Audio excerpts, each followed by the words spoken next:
And so again, I believe, Sammy, the expectation was too much. Expecting too much out of Thomas Brown for the interim bump and all that stuff. We got that a couple of weeks ago when Shane Waldron was let go. And then all of a sudden you bring in Thomas Brown, the offense plays much better. Now you're asking Thomas Brown, who was the passing game coordinator a month ago, to not only assume to bypass, to do 2 weeks of interim, to do 2 weeks of offensive coordinator, then it's like, oh, go down on the field and start running the entirety of the show. And I will tell you this, and I know everybody just kind of laughs when I make these sort of AYSO comparisons, but like when you are assuming the top spot or doing anything like that, everything that goes that's connected with it, of trying to bring people together. And I think it's it's cool for Thomas Brown to get an opportunity to experience what he's got to do in order to be an NFL head coach. And for a lot of people, this would be the preseason time. You know what I'm saying? Like if Thomas Brown had been hired in March to be the Bears head coach, he would have had training camp. He would have had a couple of preseason games. This year, I think it was a Hall of Fame game as well. So he would have gotten some opportunities to really get his feet wet doing this position. He's getting it now on the NFL level, but I think the expectation from us as the fans, way too much. And now that he's gone through 1 week, I think there's a better opportunity to get a little bit more of a glimpse of what a Thomas Brown coaching regime would end up looking like. I'm not going to worry about what happened in San Francisco again. I'm going to shut the door on San Francisco right here. Listen, it was a moment in time. San Francisco was reeling, really needed a win. Brock Purdy's playing really well. Jawan Jennings is still playing well. For Christian McCaffrey being out and players like that, the 49ers are still a very talented team, so I'm not going to worry about that too much. Let's look forward, and Sammy, let's go ahead and start the show. Turn up your volume. Because you're about to listen to The Sick Podcast with Adam Ray. It's Hester trying to work it back to the middle. Gets past the first wave, and here he goes. It's Hester inside the 30. Hester's going to take it all the way for a touchdown. And no flag, 92 yards. Brought to you by Circa Sports Illinois, the sickest Chicago Bears and fantasy football podcast. Sports entertainment like no other. It's gonna be sick.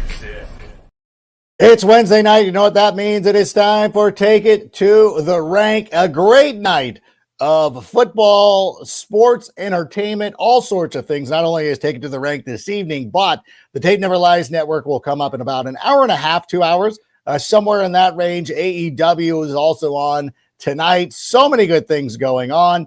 And one bad thing that's been going on. And before we dive into that, I want to bring on our co-host from CHGO. Saw him Monday night, and now he at least is wearing Bears gear again. I have not made my way back to wearing Bears gear. I'm still celebrating the holiday season. But Greg Braggs, how are you feeling on this Wednesday? I know there's something that we're going to get into in a moment, but personally, how are you? I'm doing all right. I mean, it's like, you know, we spent a month talking about, you know, Matt Eberflus wanting to get fired, you know, hey, this is what's going to, and now he gets fired, and then the Bears get their faces kicked in San Francisco, and now you just look ahead. Yeah, I know you asked me how I am personally, but this is who I am personally. My life is just always in the balance of how the Bears are doing. So typically I'm not doing great, Adam. And so we have a month left of football, and I should be excited to watch Caleb Williams develop over the next 4 weeks. But instead now I'm just like, oh, can we get to the end of the year so we can pick who the next head coach is, so we can one day get to a season where they play well. So when you ask me this question, how am I doing? I can answer, I'm doing great. Yeah. But outside of that, in real personal, actual life, you know, Christmas is a couple weeks away, right? And so starting to gear up for Addie. My wife and I went to a nice dinner and a show in Chicago over the weekend. It's upcoming Saturday. We're going to hit up the Chris Kindle Market in Wrigleyville and let our daughter go ice skating and do lots of other fun stuff. So all the family stuff is great. And being able to put a smile on my little 6-year-old daughter's face is what's important. But then everything beyond that with work, now that Yeah. my work is covering the Bears and not laying bricks. Now I've just kind of been immersed in Bears misery. It's taking a toll on me, Adam. No, it will at some point, and I understand the frustration and wanting to get to a point of where we're going to figure out who the next head coach of the Chicago Bears is going to be. We do know who it is not going to be, in addition to Matt Eberflus. Also not going to be Bill Belichick, who reportedly has accepted a deal to be the head coach of the University of North Carolina. They decided, like, listen, 73-year-old Mac Jones, or who was it? Kevin, who was their coach? It was the old guy from Mac Brown, excuse me. 73-year-old Mac Brown was too old. We got to get younger here at Tobacco Road. So let's bring in the 72-year-old Bill Belichick. And last week, you made an impassioned plea, laid out the case for Bill Belichick, all for naught. How disappointed are you? Yeah, I am disappointed. And I get a little Bears fan say, well, it was never going to happen.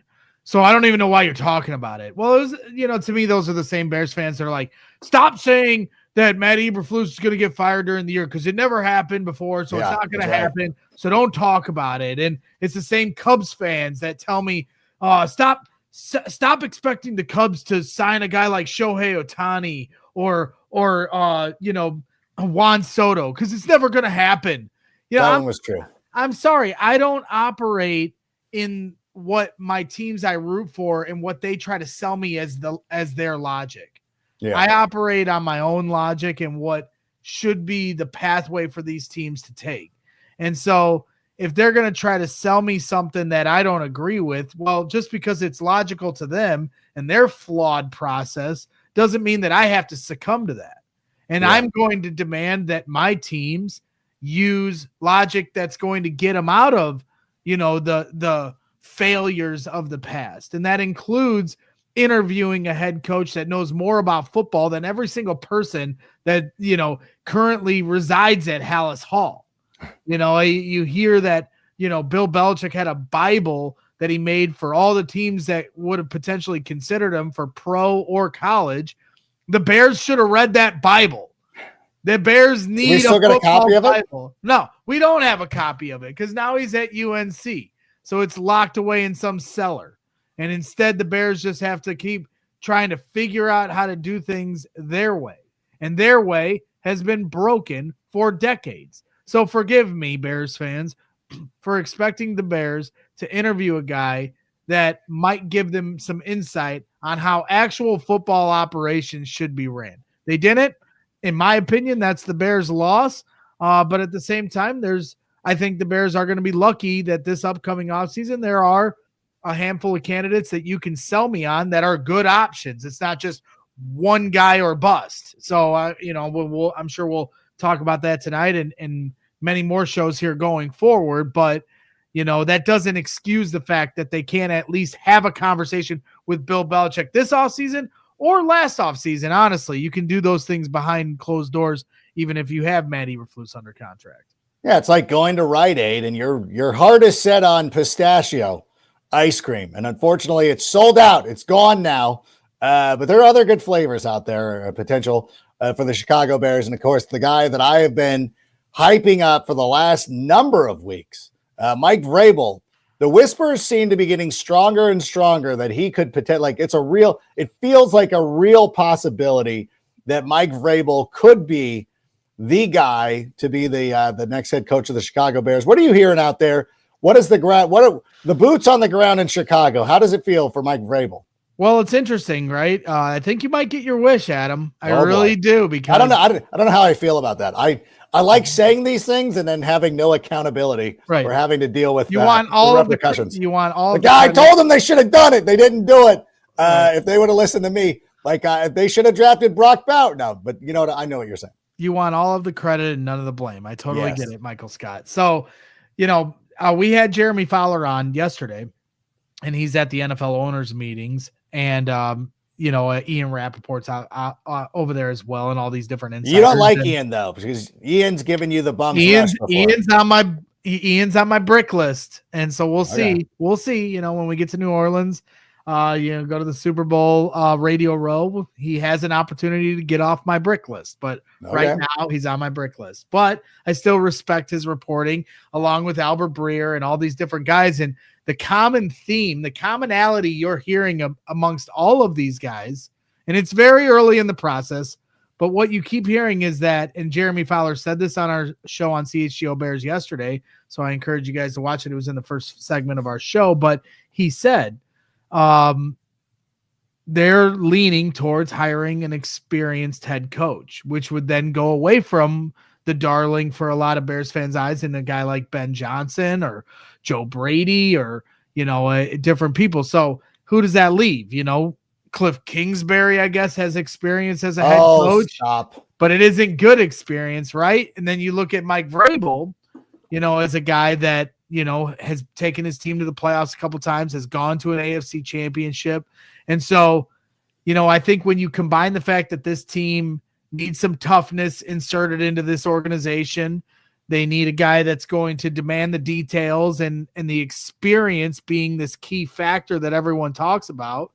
I think all of a sudden, Mike Vrabel, I don't know what Vegas is saying right now, but if I was Vegas, I'd be making him the odds-on favorite to be the head coach of the Chicago Bears next year.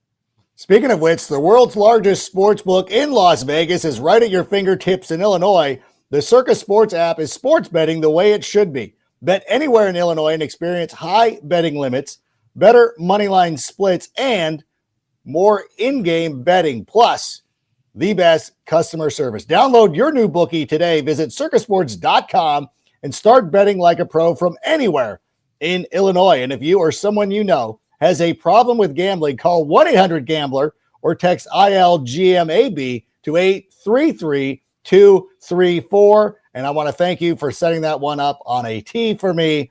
Really appreciate it. But it does feel like Mike Vrabel could end up being the guy, or Brian Flores.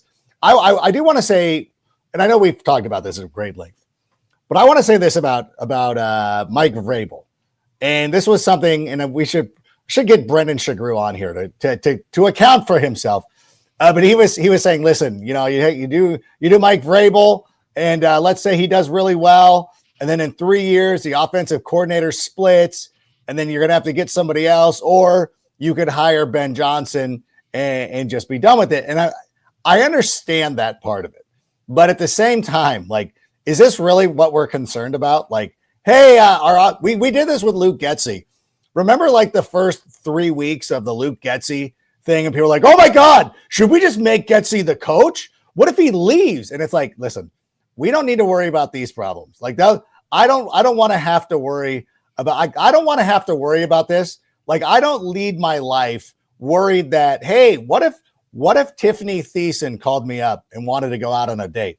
Do I have the clothes in the car to go? I don't worry about these things because it's a hypothetical I don't need to concern myself with. I almost did about 20 years ago, but that's a story for another day. Whoa. I won't listen. Don't worry about that right now. My point is like, let's get the coach in there and start winning first. And then we can worry about assistants leaving and doing all that stuff.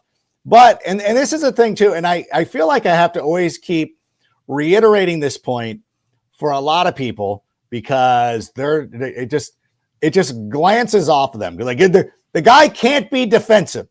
It can't be a defensive guy. Like, it can't be a defensive guy like, Dan Quinn. It can't be a defensive guy like Bill Belichick would have been a defensive guy as well. Why can't I think of the head coach's name in Houston? Goodness gracious.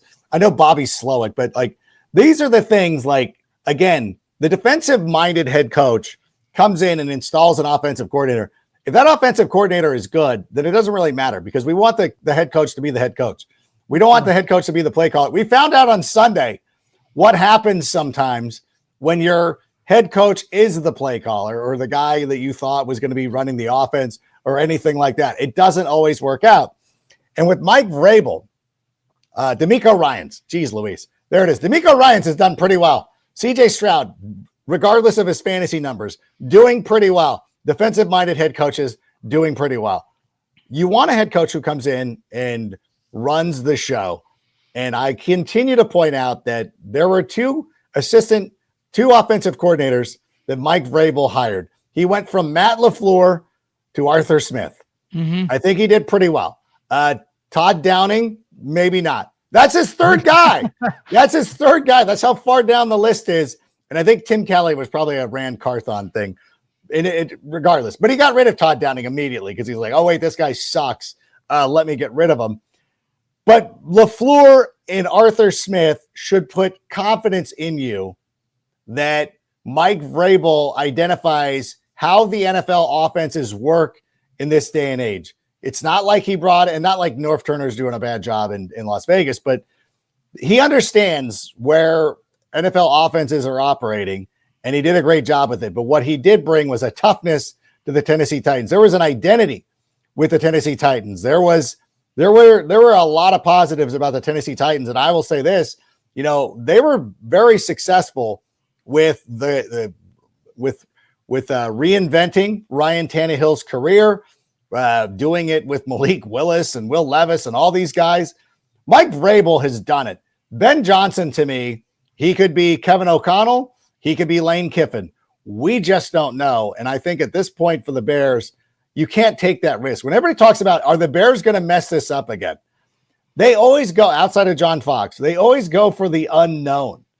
And it never seems to work out that well. So yep. I'm okay with them going with Mike Vrabel. Mike Vrabel is a very good NFL head coach. I don't understand why he's available. Well, I guess I do, but I don't understand why he's available. And I don't know why people are, although I will say to the credit of most Bears fans, they're also like, yeah, we understand Mike Vrabel. Like, yeah, we sort of get it. Like they want, like even people like Kristen will come in here and she loves Brown or Johnson, Ben Johnson.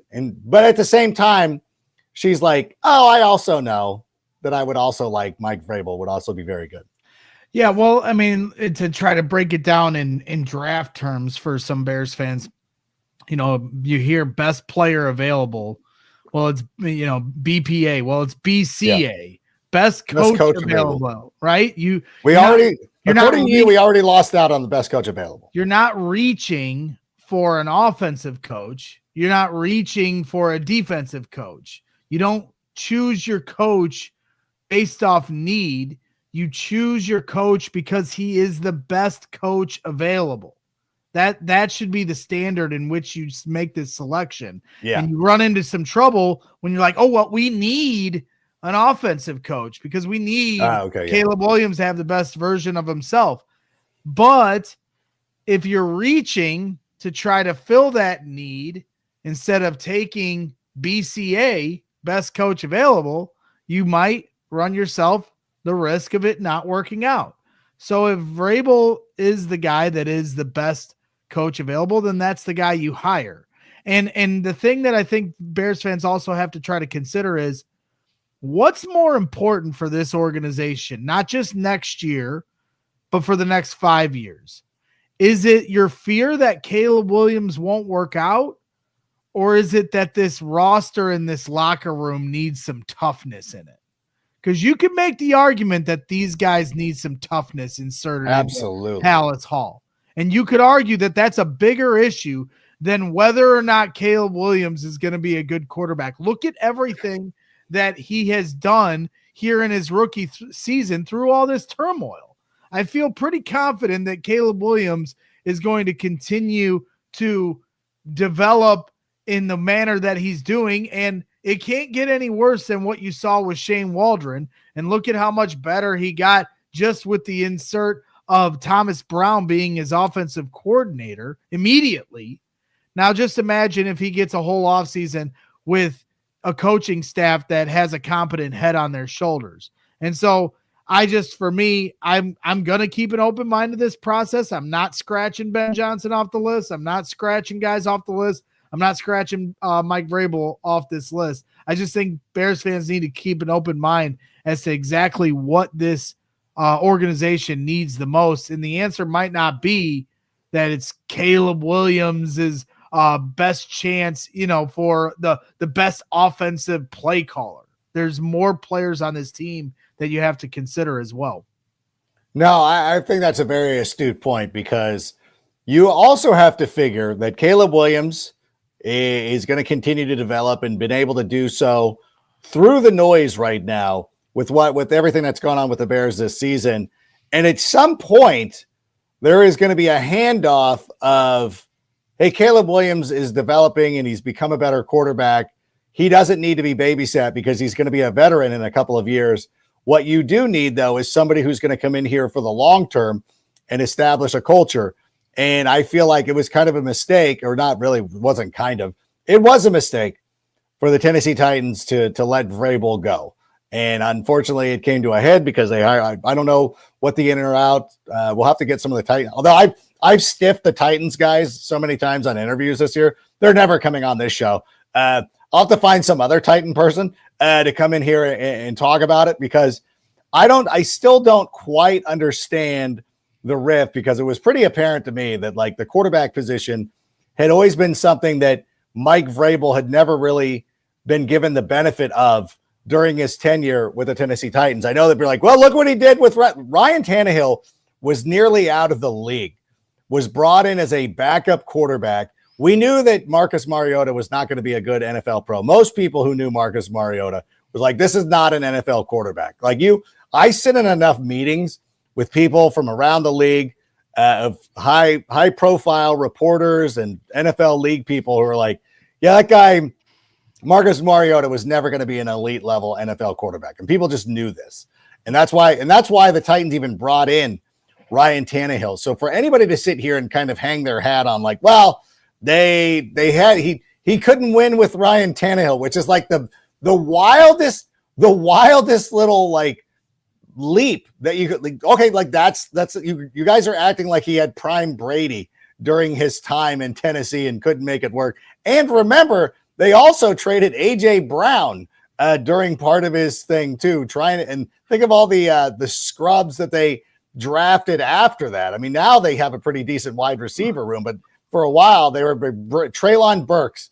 Well, I think was the guy they drafted to replace AJ Brown. Now AJ Brown, then when you hear about everything that's going on in Philadelphia, you're like, okay, maybe he was a diva wide receiver, but again, got rid of him. And so for me, Vrabel did a great job in his own chaos of not having a quarterback, of being a team that was too good to get into a proper draft pick, to get a good quarterback, to get a replacement. I'm not saying it's quite on the level of Andy Reid, but I feel like there's a similarity there where Andy Reid went in there and Donovan McNabb was pretty good. And he made the most out of Michael Vick in the latter half of his career. But Andy Reid took an extra step because he switched franchises, still was the same great head coach, but he ended up with Patrick Mahomes. And I truly believe that if you give Mike Vrabel an opportunity to once again recapture the magic, but this time he gets an ascending Caleb Williams, I think the sky's the limit for Mike Vrabel and this Bears team if you allow him that opportunity. Well, and the other big test is, like, look at what Matt Eberflus failed with this past offseason and in training camp. And that was holding a guy like Nate Davis accountable and, either A, cutting him, or B, certainly not letting him start week one. Yeah. Well, guess who once crossed paths with Nate Davis? That would be Mike Vrabel, and Mike Vrabel, from all reports and indications, they didn't get along very well because, I think for a guy like Mike Vrabel, who played on Super Bowl championship teams and played under Bill Belichick, they understand a certain standard for how you're going to play and how you're going to show up to work every day. And if you're not meeting that standard, you're going to get called out. And if you can't handle getting called out, you're going to be shown the door. And so to me, that's something this team needs. We talked to Brian Baldinger earlier today. He talked about how engaged Mike Vrabel is on the sidelines, how on top of everything he is, when he's coaching his team during the game. And if somebody makes a mistake as they come off, Mike Vrabel's letting them know about it. And so there's no stone left unturned. There's no word that doesn't get left unsaid. You're going to be direct with your players. Tell them what you want out of them. And when they're not doing their job, you're going to let them know. And there's been too much of this going on this season where communication has completely broken down to the point where I feel like we're getting more communication through the media, through interviews on the radio than what they're actually communicating with each other. And you need a coach that's not afraid to walk on eggshells. And overall, I think that you need a coach that's going to come into Hallis Hall and say, we're doing it my way. So you absolutely need a coach that has the cachet to be able to stand up and say that. If you're going to hire me, we're going to do it my way. We're not going to do it the way you guys have been doing it. We're going to do it the way that I see we need to do it. And I think for first-time head coaches, sometimes they can get ran over by that intimidation factor because this is their first opportunity and they're just so grateful to be there. But when you have, a retread, as others call them, they understand the game and they understand what's at stake. And so sometimes when they get that next opportunity, they're not going to lay down, and they're going to do what's necessary to try to do everything they can to make it successful. Yeah, it's hilarious too. Whenever the retread label gets thrown around, and I'm like, you know what, retread coach. And listen, I'm not saying it's 100%. John Fox, the only retread coach the Bears have ever hired, did not fare well here. Although that was the worst possible. Like nobody thought that was a good idea. There was nobody selling John Fox to anybody. Why you would have thought that was a good idea? But I said, like, you know what? Actually, the most successful coaches in the NFL over the last 15 years have been retreads. Bill Belichick, number one retread coach. Number two, Pete Carroll, Andy Reid, Kubiak. Am I missing somebody who won a Super Bowl too? Bruce Arians. So 5 guys who won, and I think they've all won multiple Super Bowls. Andy Reid has won 3 during that stretch. Belichick's won a couple. Pete Carroll won 1, went to another. Kubiak won 1. Like, they were all very successful. And I know that Doug Peterson hasn't worked out with the Philadelphia Eagles. And I know it's not a 100% guarantee, but you're still trying to take a swing on a guy who's an offensive coordinator for a very fun team, but at the same time is very much driven by their head coach. And so I don't want to get into a situation with somebody like Ben Johnson or Joe Brady, who, hey, listen, they've had some success calling plays, but it's not necessarily a guarantee. I've seen plenty of these guys. I had Norv Turner sitting there in Las Vegas is the one that I keep thinking of time and time again, because I remember when Norv Turner was hired by the Washington, the team that plays football in Washington. I don't know what to say. He went there, and he was a Raiders. No, he went to Washington, and it was very banal, very much 500, not great. And then he gets fired, and then he goes to the Raiders, and then he was terrible with the Raiders.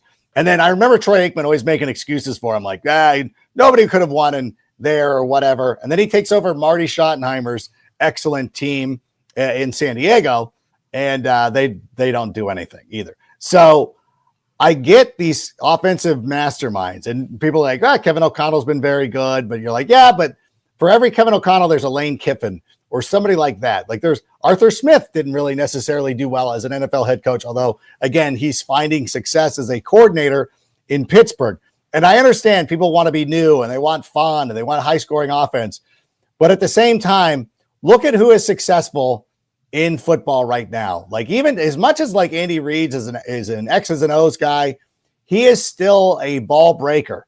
Like, he is still somebody who holds players accountable. Yep. He even holds like Patrick Mahomes accountable to the point of like, he doesn't let him get away with everything. Look at the way the Chiefs play football now. Like, they don't let Mahomes go out there and throw the ball 50 times. They run and they control the ball, and they play good defense, and they do all that stuff. So I really, truly believe that somebody like Vrabel should not just be dismissed because he's not the hot name of the month. He's not this shiny new toy that everybody wants a part of. Like, sometimes, you know what? Listen, I know, and you have these kids sometimes who want to go out there and buy the brand new thing at Nordstrom. It's like, nope, we're going to Savers, and we're going to go find some gems over there. Yeah, I get it. And I don't think that there's going to be I see a lot of fans talking about different things, but I definitely think Mike Vrabel is probably the leader in the clubhouse right now. And so I think Bears fans are going to have to wrap their arms around that. I certainly have started to come open to the idea. And I think your best point of the whole thing is, I don't know if the Bears are in a position to take a risk on a guy like Ben Johnson, who could end up being the next Kyle Shanahan. and he could also end up being the next Matt Nagy. We just simply don't know. And when you look at Thomas Brown, it's not an easy, transition. He goes from passing game coordinator to offensive coordinator up in the booth to down on the field. And now, you're finding out, there's a lot more to the job. And, he's got to be able to call plays, develop the quarterback, and make sure all three phases of the football team are ready to do their job. And you've got a lot of different responsibilities. Can Ben Johnson handle those things? We simply will not know that answer until next September, week 1 of kickoff. Yeah. And so, I just don't know if from to your point, from a franchise position, if the Bears are in the position to take that kind of a risk and see what that answer is in September. You know who Mike Vrabel is as a head coach. And so I think it is going to come down to, again, you're hearing the insiders repeating it. And when you start to hear a narrative kind of make its way around, trust me, if these guys had a different report than the rest of them, then they are likely to run and put that out there because they're going to stand out against the rest of them.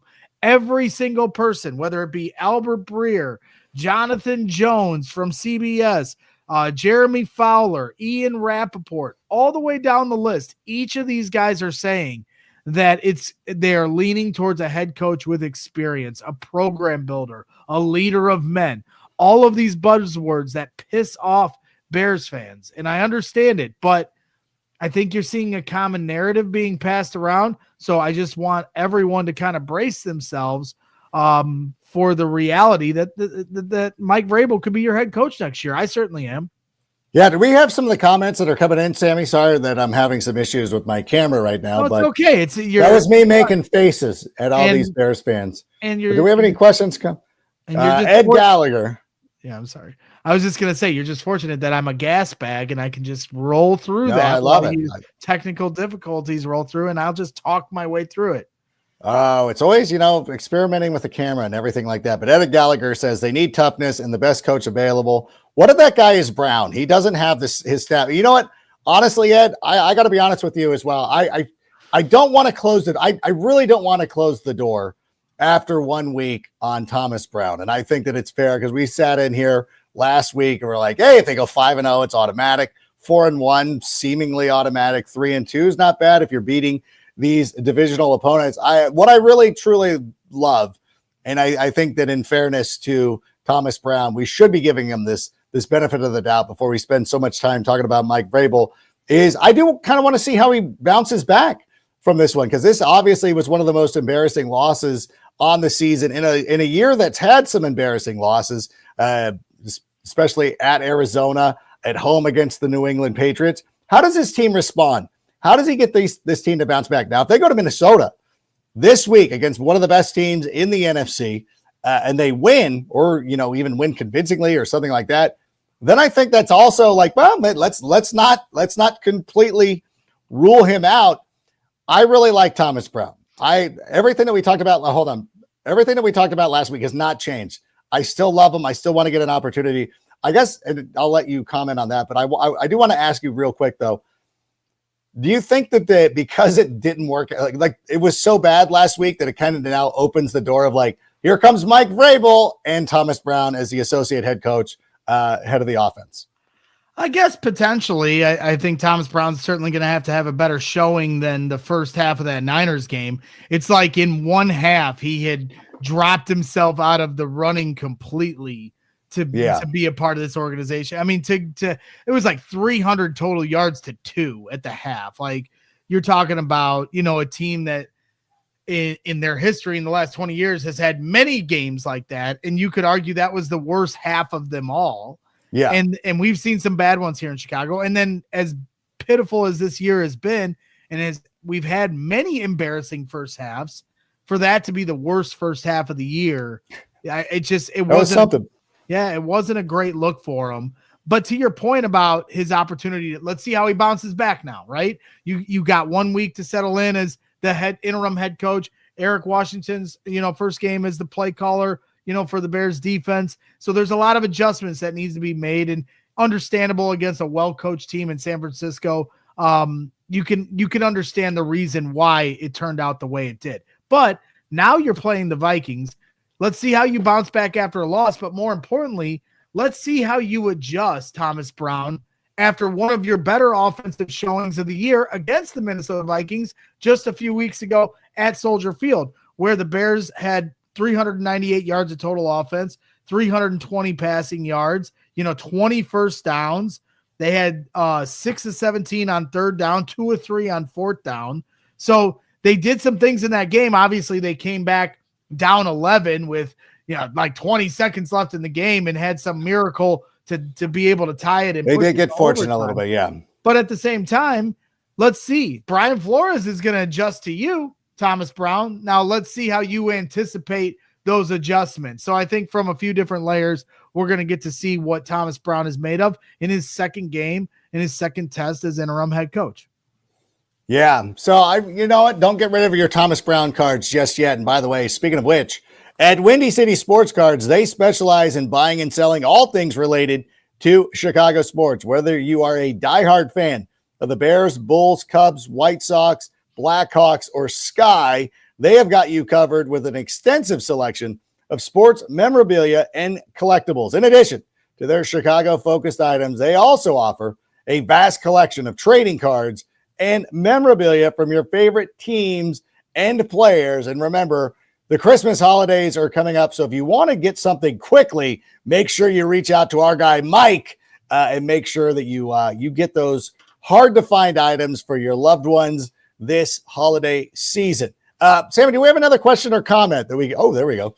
Jabari wants to know, question for Adam. Doesn't Mike run a 3-4 defense? If the Bears signed him, how will Poles' 4-3 base team work together?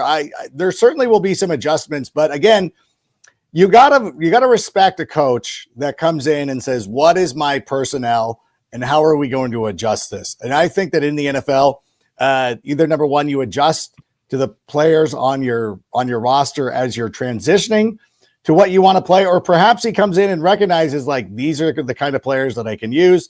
I can just line some guys up in a different spot.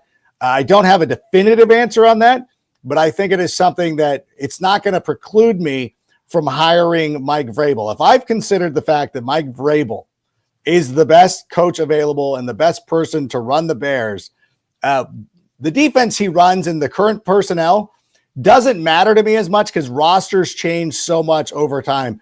You look at this, the only players that you hope or, you consider will be here for a long time, or there's a handful of guys, Jalen Johnson, Caleb Williams, Roma Dunze,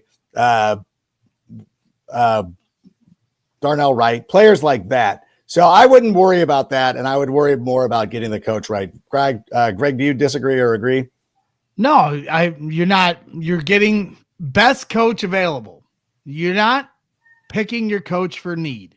So if you're taking a coach and you believe he's the best, then you're gonna do what you got to do to make it work with that coach. If you start saying, well, we're gonna pass on this guy because this guy runs the defense that fits for the defense that's giving up. We have Tremaine Edmonds on this team. We can't hire this coach. Right. Then you're going to run yourself into a lot of trouble. Yeah. So, best BCA. We're going to start. We dubbed it here on the show BCA the rest of the way. I love it. Hey, you know what? I'm going to take all credit for that as well. What about our guy, Ryan Poles? Because you and I have both been very vocal supporters of Ryan Poles. We've understood some of the misses that he made. And honestly, like general managers miss. Nobody's immune to misses. As a matter of fact, if you really want to take a look at something, go look at a Wikipedia page from go pull out that, 2018 NFL draft.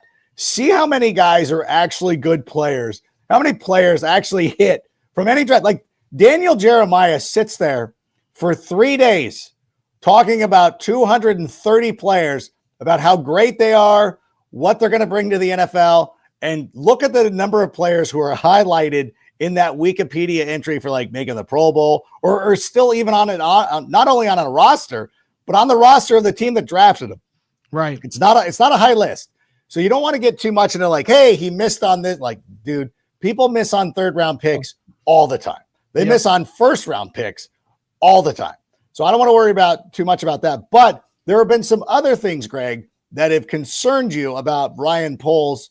What are some of those things? The number one thing by far and away is hiring Shane Waldron. And you can talk about all the different mistakes that Ryan Poles has made in his tenure. I don't expect any GM to be perfect, but you could not get this offensive coordinator decision wrong this offseason, knowing you're drafting Caleb Williams. And not only did they get it wrong, it's been a complete disaster to the point where you're firing your OC 12 games into the season. You had the players speaking out early in the year that he wasn't being tough enough on them. You have Keenan Allen coming out and saying the same sentiments were going on at minicamp and OTAs, and you didn't address it as the season came closer. Then the Titans come to Chicago and damn near embarrassed you, and you end up sneaking away with a win. You somehow start your season 4-2, and then everything falls apart. Hiring Shane Waldron, we can talk about Bayless Jones. We can talk about drafting Darnell Wright over Jalen Carter. You can talk about trading for Chase Claypool.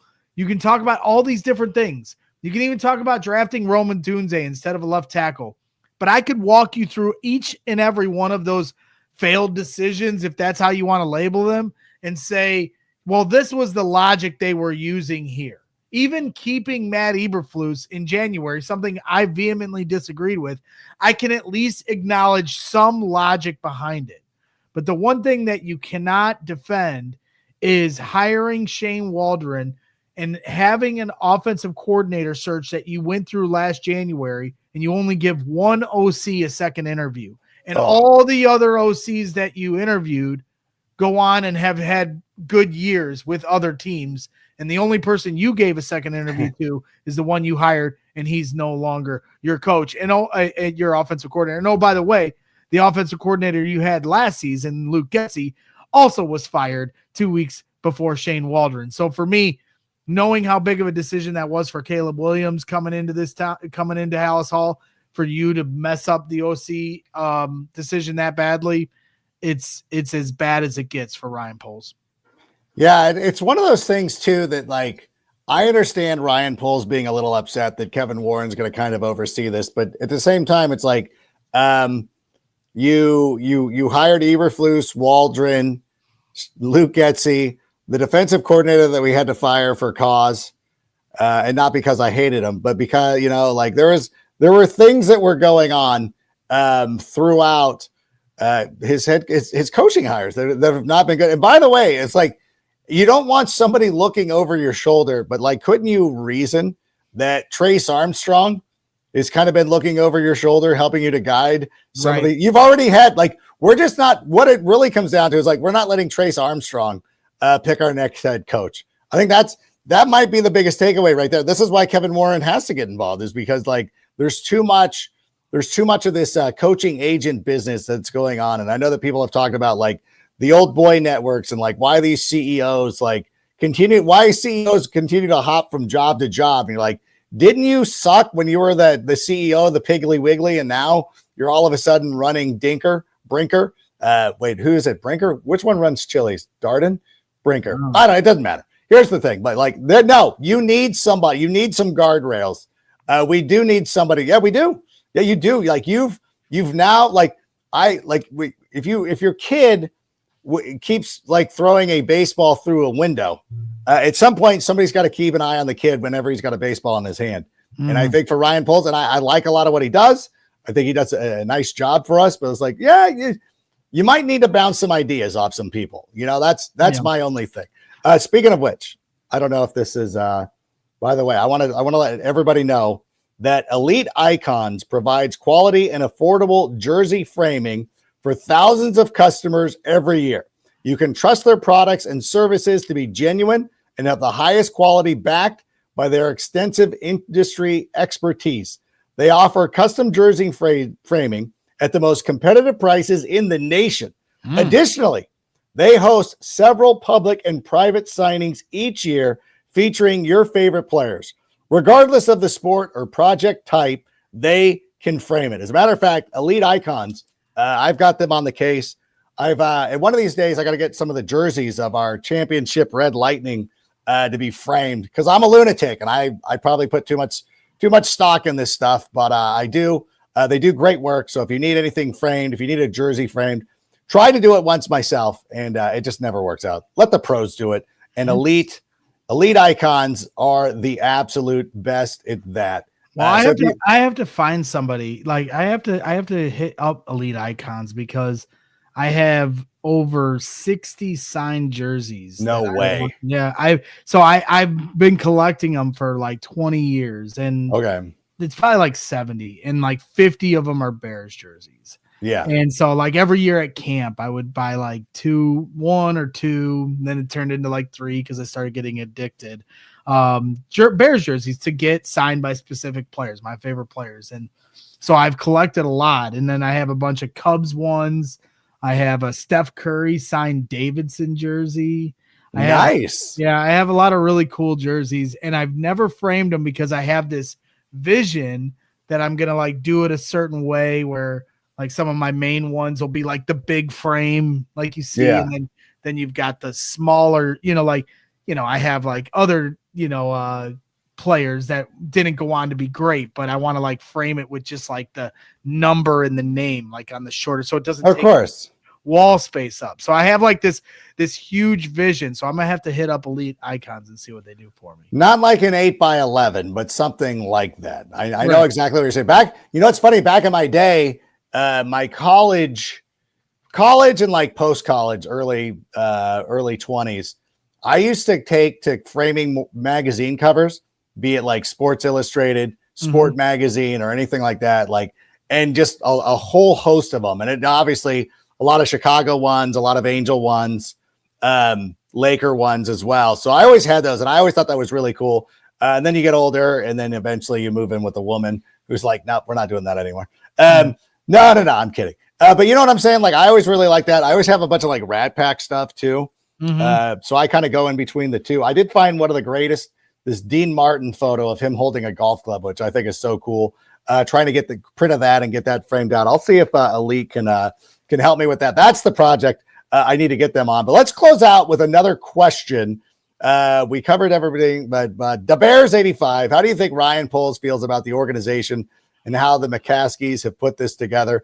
I know that there was a report. He's like, I never would have taken this job had it. I'm like, stop it. Stop with the I never would have taken this job type of thing. Like you knew what you were getting into. There are 32 of these jobs over in the NFL. And listen, I know I say this time and time again, and I might be an NFL shill, working for the NFL, and I come through, but like, listen, there are a lot of organizations that have legacy families, and certain families like the Rooneys have been killing it for years, have done really well. But there was time where the Browns in Cincinnati were not necessarily always doing great. Weird. You find Joe Burrow, and all of a sudden this organization knows what they're doing. The Lions, for years, the Ford family has owned that. And I know that Sheila took over. Don't remind me. But even the Hunt family, I mean, the Hunts, like the Chiefs had not experienced the success that they have now since Super Bowl IV. So I get why people are frustrated with the McCaskies. And until you start winning, there is an obvious point in your favor. But I am of the belief that the Bears will get it right one of these times. I do. I really do. And I know that you guys can all laugh. It's a law of averages, right? If the Cubs can do it, anybody can do it. But even it takes good people. Listen, the Buss family still owns the Lakers, and they haven't run a real title since the days of Shaq and Kobe. So it's not always the family or anything like that. It's finding the right people within the organization. And for the Lakers, it was Jerry West. For some of these other people, like for the Chiefs, probably the most important person is Patrick Mahomes. Like it's let it play out. Like I have faith, because the NFL is designed more so than any other sport to try to raise up the worst of the families. And every team that's down right now has had their moment in the sun. Kraft still owns the Patriots. What's changed? Oh yeah, he doesn't have Brady and Belichick. Don't put too much stock in the owner. It's such a cop-out. They need to hire the right people. They have not done a great job of it lately, and that's fair to say. And I think even George would admit that right now if he was on this show. However, give them an opportunity to go out there and make this right by hiring somebody like Mike Vrabel. Yeah, well, you can get lucky, right? I mean, I don't agree with you here, Adam. I mean, normally we see eye to eye, but like Reinsdorf, not a great owner, but Michael Jordan fell into their laps and they won 6 championships. That was a lot of fun. You pointed out the Chiefs, Patrick Mahomes fell into their laps, and if not for him, how are we talking about their organization? They're having trouble building a stadium. They might even move out of Kansas City, all this. So like, I understand your point, but back to where you say like, well, George McCaskey there's a big part. He is a big reason why this organization doesn't have the toughness we're looking for. It's not just on the field, it's off the field as well. And prioritizing things that have nothing to do with beating the Green Bay Packers is a problem in Hallis Hall. And he's got to put his foot down and put a stop to that. And there's, in my opinion, George McCaskey tries to treat Hallis Hall too much like it's church over there. And so there's an actual chapel in there too before you go to the field. Exactly right. And so whatever, I'm not knocking people for their faith in religion. That's your thing. Go for it. But at the same time, then it can't, there's got to be a separation from state and church. You can go to church, but you got to have some toughness in the building as well. You got to have a few psychopaths. You got to have a few people with a few screws loose as well. And there's just way too much emphasis on everyone, flying right, being the choir boy. And it's not just the players, the coaches, and everybody else in Hallis Hall. So I just think that's where I think we kind of part ways there, where I do think George McCaskey holds a lot of responsibility for the softness of this organization over the last few decades.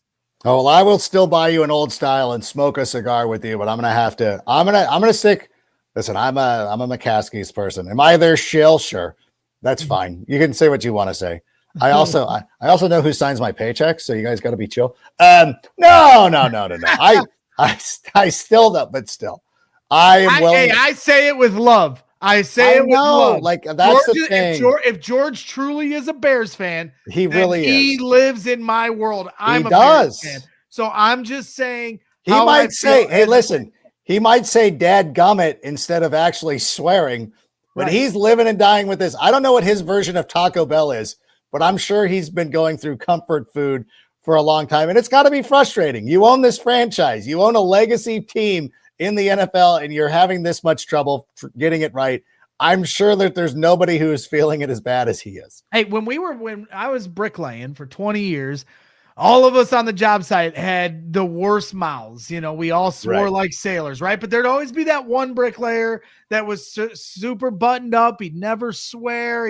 He'd have a handkerchief in his front right pocket. Like he wasn't like the rest of us, scallywags. He was, just way more mature. But we all operated in the same space. We got the house done. But what the other thing too is, he didn't tell us that we couldn't swear. He didn't tell us that we couldn't, chew tobacco or have some beer at lunch. Like you got to have some toughness. You got to have some guys that are a little crazy, and then you can have the good guys too. We're all going to build the house and make sure it gets done in an orderly fashion.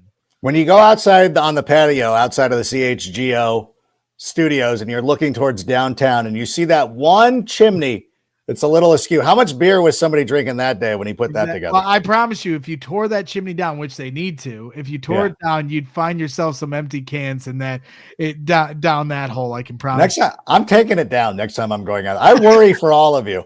I don't want Joey to be walking underneath that chimney one day on the way out of town or something and have that tumble in front of him. So I'm gonna take it down. No, I'm sorry. I'm just kidding. I'm not gonna do that. I'm joking. It's a bit. But it looks dangerous. I'm calling the city. I'm not calling the city. I'm not doing anything like that. But listen, thank you so much to everybody for being here. This was, again, I wish we could talk more about like who we're playing and like the upcoming game, but like this is our lives once again. As you and I are both talking about going to the Super Bowl and Radio Row and all that stuff. It's like this, again, we're going to be the stars of Radio Row because we'll likely have hired a head coach at that time. but hopefully that head coach will be making the rounds at Radio Row, and we'll be able to talk to him or her and get to the bottom. I'm assuming it's a guy, but I want to be inclusive.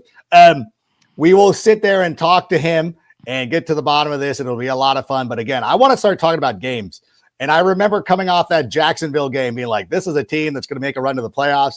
And here we are talking about coaches and coordinators and all that stuff. I want an offseason next year where we're talking about ball. What's the missing piece to get us to the Super Bowl? Or what's the missing piece to get us back to the Super Bowl? Whatever it is. And I feel like we will be there soon because I'm the eternal optimist. And I thank you all for coming along for the ride with me. Greg, thank you so much for being here. CHGO the rest of the week and all that good stuff? Absolutely. We'll be rocking and rolling all the way to Friday. And then, of course, Bears-Vikings on Monday Night Football this week. So a little adjusted schedule. Enjoy your weekend. And then we will see everyone for pre- and post-game show on CHGO Bears. But, yeah, we still got the rest of the week to grind through here before we get there. So we'll probably be doing After Dark on Tuesday or something like that. And do it a little bit later so I can go do my soccer. And this show. Like, are we going to do this show on Tuesday? Like, I know we're doing the production on the show, but like, we're going to have to figure that out because Christmas Eve's a big night at for. It's not Christmas Eve next week, buddy. Next week will be the 18th. Never mind. Yesterday was the 10th. Trust me, yesterday was the 10th. There was nobody who was more.